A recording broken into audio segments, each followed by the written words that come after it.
The first change occurs in the main shape panel with the Switch Style checkbox.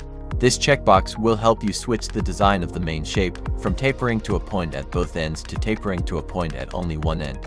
You can adjust the main radius and sub-radius to achieve your ideal shape. The major update is in the Slide Thorn panel, focusing primarily on animation. You can use the I hotkey to set keyframes and control the animation. To use it, you can check the Enable checkbox. The factor has a value from 0 to 1, which helps display the thorns following the curve. Start and end refer to the trim curve values.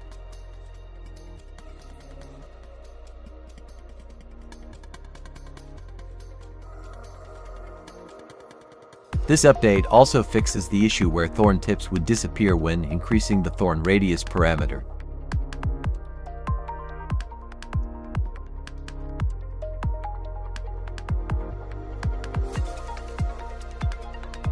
A key point to be aware of is that the Slide Thorn panel's features will only affect a single spline. If your curve object contains multiple splines in edit mode,